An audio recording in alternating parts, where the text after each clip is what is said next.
이 새벽에 주님 전에 나오신 우리 성도님들을 주님의 이름으로 환영하고 축복합니다. 잠시 기도하겠습니다. 참으로 우리 가운데 영광 받으실 주님, 주님의 은혜를 우리가 늘 기억하며 그래서 주를 찬송함으로 주께 예배함으로 늘 주님의 영광된 그 이름을 높이는 삶을 주어 살아가기를 간절히 소원합니다. 주님, 그래서 우리의 삶의 여러 행실과 또 저희의 모습을 통하여 참으로 하나님께서 영광 받으시도록 우리가 참으로 예배된 삶을, 거룩한 삶을 살아갈 수 있도록 주님 인도하여 주시옵소서. 주님, 참으로 우리가 주께 받은 은혜를 헤아려 보면 얼마나 많은지요.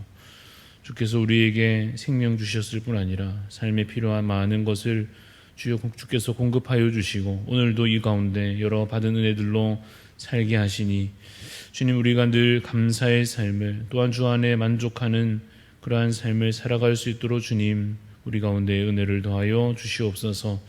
또한 주님, 우리 대한 가족들을 위하여 기도합니다. 연약한 지체들을 주께서 기억하여 주시고 질병 가운데 고통 중에 있는 자들 속히 회복케 하여 주시며 신앙의 위기와 혹 낙심 가운데 있는 자들 있다면 하나님께서 그 심령을 회복시켜 주셔서 다시 주 앞에 온전한 몸과 마음으로 나아올 수 있도록 주님 인도하여 주시기를 간절히 소원합니다. 주님, 또한 우리 대한교회를 통하여 주께서 이루시고자 하는 선한 일들을 저희들 맡아 감당하고자 할 때 하나님 성령의 능력으로 저희들 잘 감당하고 사역하여 주님의 나라를 이 땅 가운데 확장해 나아가며 주님의 귀한 복음을 땅끝까지 전하기에 함께 힘써 쓰임받는 저희들 되게 하여 주시옵소서. 이 아침에도 겸손히 주 앞에 나아갑니다. 말씀으로 채워주시고 기도 가운데 선하신 주의 뜻을 분별하여 깨닫도록 하나님 함께하여 주시옵소서. 감사를 드리옵고 살아계신 예수 그리스도 이름으로 기도드리옵나이다. 아멘. 네, 오늘 우리에게 주시는 하나님 말씀 베드로전서 3장 18절에서 22절까지 말씀입니다. 베드로전서 3장 18절에서 22절까지 말씀 교독하여 읽겠습니다. 그리스도께서도 단번에 죄를 위하여 죽으사 의인으로서 불의한 자를 대신하셨으니 이는 우리를 하나님 앞으로 인도하려 하심이라. 육체로는 죽임을 당하시고 영으로는 살리심을 받으셨으니 그가 또한 영으로 가서 옥에 있는 영들에게 선포하시니라. 그들은 전에 노아의 날 방주를 준비할 동안 하나님이 오래 참고 기다리실 때에 복종하지 아니하던 자들이라. 방주에서 물로 말미암아 구원을 얻은 자가 몇 명뿐이니 겨우 8명이라. 물은 예수 그리스도께서 부활하심으로 말미암아 이제 너희를 구원하는 편이 곧 세례라. 이는 육체의 더러운 것을 제하여 버림이 아니요 하나님을 향한 선한 양심에 같이 읽습니다. 그는 하늘에 오르사 하나님 우편에 계시니 천사들과 권세들과 능력들이 그에게 복종하느니라. 아멘. 오늘 말씀의 제목은 주님도 당하신 고난입니다. 주님도 당하신 고난이라는 제목으로 잠시 말씀의 은혜를 나누고자 합니다. 오늘 본문은 결론은 간단하지만 그 결론에 이르기 위한 각 절의 내용들은 사실 좀 어려운 내용으로 되어 있습니다. 그래서 결론에 집중해서 내용을 살펴보려고 합니다. 그래서 오늘 본문의 내용의 결론이 무엇이냐 한다면 이 베드로 사도가 성도들에게 전하고자 하는 그 메시지가 무엇인가 하면 고난 중에도 소망을 잃지 말라 하는 것입니다. 이것은 베드로전서 1장에서부터 일관되게 이어져 오고 있는 주제입니다. 당시 그리스도인들은 예수 그리스도를 믿는 그 믿음으로 인하여서 여러 핍박과 박해를 겪고 있었습니다. 그래서 그들을 위로하며 권하여 이 온전한 믿음에 설 수 있도록 돕기 위하여 이 베드로전서가 쓰여졌고 오늘 본문도 그러한 큰 맥락 가운데 속하여 있습니다. 특히 오늘 18절부터 읽었는데 17절을 다시 보자면 선을 행함으로 고난받는 것이 하나님의 뜻일진데 악을 행함으로 고난받는 것보다 나으니라 이렇게 말씀하고 있습니다. 선을 위해 고난받는 성도들은 하나님의 뜻 안에 있으니 복되다 하는 것입니다. 그러면서 오늘 이제 18절에서 누구를 언급하고 있습니까? 그리스도를 언급합니다. 예수님께서도 고난을 당하셨다 하는 것입니다. 주께서 얼마만큼 고난을 당하셨는가 하면 죽음에 이르기까지 고난을 당하신 것입니다.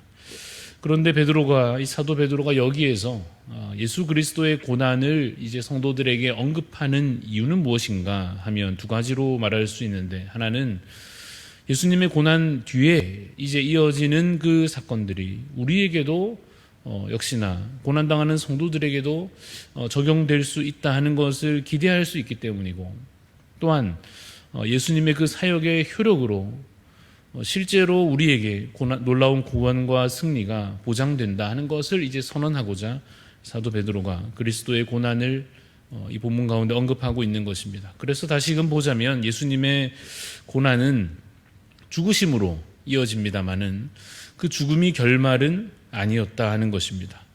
18절 끝에 영으로는 살리심을 받으셨다라고 언급하는 바와 같이 예수님께서는 부활로 그 사망 권세를 이기셨습니다. 그래서 우리가 무엇을 기대하는가 하면 예수님 부활하셨듯이 우리도 부활하겠구나, 나도 부활하겠구나, 나의 이 고난도 결말이 아니라 과정이요, 결말은 결국 승리로 나아가겠구나, 이것을 기대하게 되는 것입니다. 그런데 예수님은 또한 부활하실 뿐 아니라 또 어떻게 하셨습니까? 22절 말씀에 그는 하늘에 오르사, 다시 말해 승천이죠. 그 승천은 그가 본래 어디에 속한 자이신지 그 존재의 본질을 드러내시는 것입니다. 예수님은 땅에 속한 자가 아니십니다. 하늘에서 모든 만물을 다스리시는 자이십니다. 그래서 그는 그 존재를 이제 드러내어 승천하셨고, 또한 22절에 이어지듯 또한 하나님 우편에 계시는 그 보좌에 앉으신 자이십니다. 그래서 모든 영들과 권세들이 다 주께 복종하는 것을 보게 될 것입니다. 그래서 우리도 무엇을 기대하는가 하면 우리도 예수님처럼 부활할 뿐 아니라 하늘에 속한 자로서의 그 신분을 다시 얻고 우리의 마지막을 영광과 존귀로 아름답게 장식할 수 있겠구나라고 기대하게 됩니다. 그런데 이와 같이 예수님께 일어난 일들이 실제로 우리에게도 적용이 정말 되려면 그냥 되는 일은 아닙니다. 우리의 고난이 고난으로 끝나지 않고 실제로 부활로, 승천으로, 승리로, 영광으로 그렇게 이어지려면 우리에게 무언가 자격이 있어야 할 것인데, 그 자격은 다른 말로 하면 의로움입니다. 여러분, 의로움이 우리에게 필요하고, 그러면 어떻게 우리가 의로워지는가를 다시 되새겨보면 바로 예수님께서 행하신 그 일들로 말미암아 우리가 의로운 자들로 인정받게 되는 것입니다. 예수님의 죽으심으로 우리의 죄의 값이 치루어졌고, 예수님의 부활하심으로 우리에게도 그 생명이 부은 바 되어졌고, 그래서 우리가 그 은혜로, 놀라운 십자가 은혜로 말미암아 의로운 자들이 된 것입니다. 그래서 우리도 분명히 주와 함께 영광과 승리를 반드시 누리게 될 것을 믿게 되는 것입니다. 그러니 이것을 믿는다면 어떻게 해야 마땅합니까? 고난 중에도 낙심치 아니하고 장차 올 그 영광을 바라보며 믿음으로 견디어내며 소망 가운데 살아가야 하는 것입니다. 이와 같이 장차 올 그 미래의 영광과 승리를 이제 바라보며 현재의 고난을, 이 핍박과 박해를 잘 견디어내는 것이 이 그리스도인의 어떤 기본적인 신앙생활 원리가 된다고 할 수 있는데요. 그런데 사실은 우리가 실제로 겪는 오늘의 우리의 현실이 정말로 고난인가? 우리가 정말 핍박과 박해를 당하는가? 이런 생각을 해보게 될 때가 사실은 있습니다. 혹시 우리의 현실은 신앙생활 하기에 매우 안전하고 매우 편리하고 매우 풍요로워서 이 고난에 대한 위로가 당장은 잘 와닿지 않는 것은 아닐까 하고 생각해 보게 될 때가 있습니다. 제가 모태신앙으로서 믿음의 가정에서 자라면서 겪어온 상황들이 어쩌면 그랬던 것 같습니다. 교회를 안 가서 혼나기는 해도 교회를 간다고 혼난 적은 없고, 헌금을 안 내서 혼나지 헌금을 낸다고 혼난 적이 없고, 성경을 안 읽어서 문제지 읽는다고 말리는 사람 없는 그러한 현실 가운데 저는 사실 자랐습니다. 학창 시절에 학교에서도 교회 다닌다고 해서 누가 때리거나 못 가게 협박을 한다든지 하다못해 무슨 차별이라도 당하는 일이 있다거나 그런 식으로 믿음이 문제된 적은 전혀 없었습니다. 아주 가끔 예전에는 그런 일들이 간혹 있었죠. 방학 때 이제 수련회를 가기 위해서 보충 수업을 빠지고자 할 때 약간의 긴장감 정도, 그것이 거의 최대치였던 것 같습니다. 그 이후로 신학교에 가고 목회자가 돼서 오늘날까지 지내오면서 제 일생에는 사실 가정에서든 학교에서든 혹은 사회에서든 이 믿음으로 인한 박해나 핍박이나 저에게 직접적으로 오는 어떤 비난이나 조롱이나 어떤 차별이나 부당한 대우가 사실은 거의 없었습니다.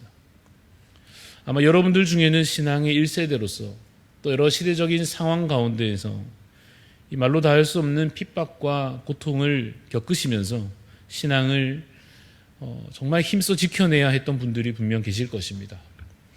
그리고 여러분의 그 희생 덕분에 여러분의 자녀들은 어쩌면 저처럼 너무나도 감사하기는 하지만 사실은 매우 안전하고 편안한 그러한 상황과 조건에서 신앙생활을 하는 경우가 많을 것입니다.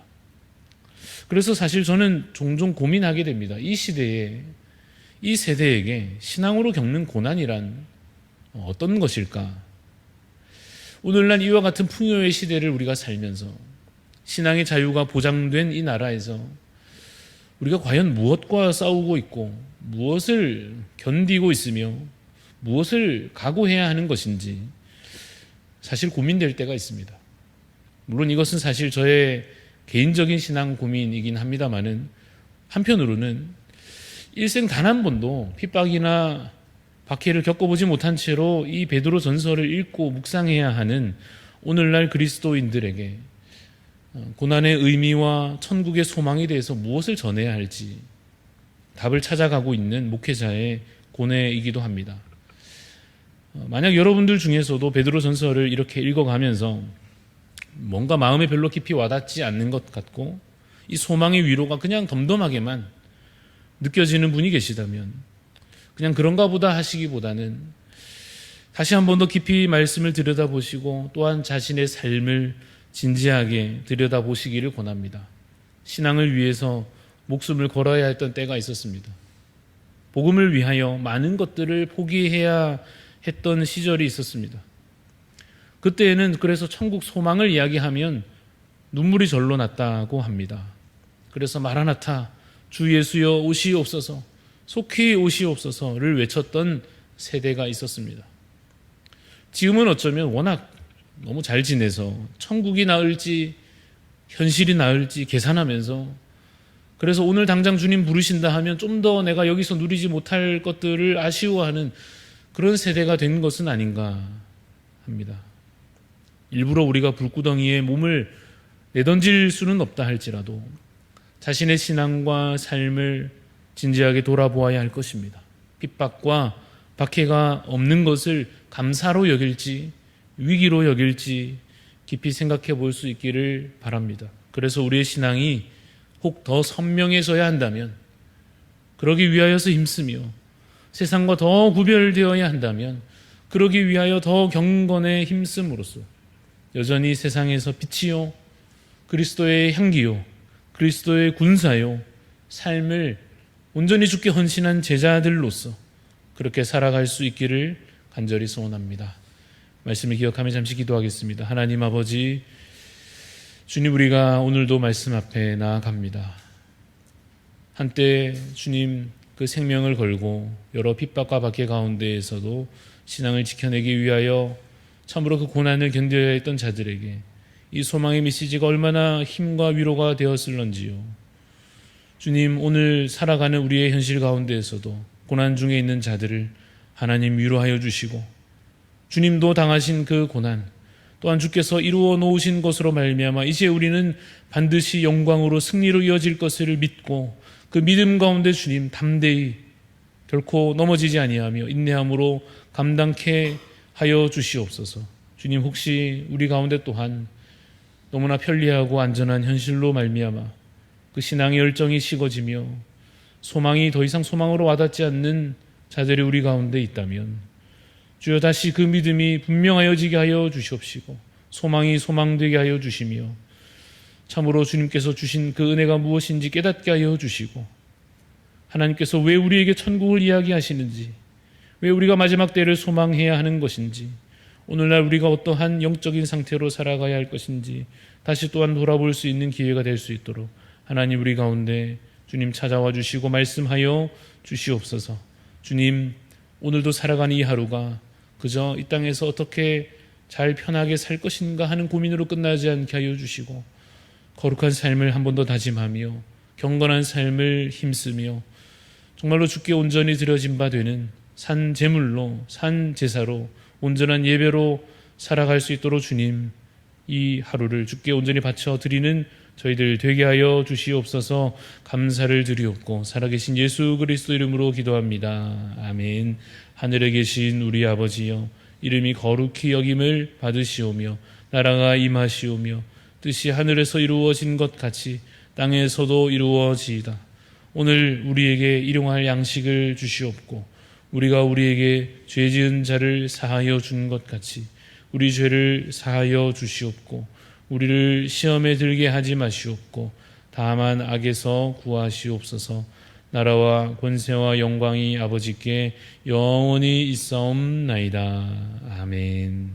오늘 기도하실 때에 행복한 교회 조영아 목사님을 위해서 기도해 주시기를 바랍니다. 세 가지 기도 제목이 있습니다. 교회가 속한 지역에서 복음의 전진 기지의 역할을 잘 감당할 수 있도록 기도해 주시고 교회 재정에 어려움 없이 교회 대출 이자 납부와 임대료를 잘 해결할 수 있도록 기도해 주시고 성도들의 신앙의 진보를 이루고 함께 모여 예배드리는데 더욱 힘낼 수 있도록 우리 행복한 교회와 조영화 목사님 위해서 기도해 주시고 또한 각자 기도 제목들 갖고 기도하고 돌아가도록 하겠습니다.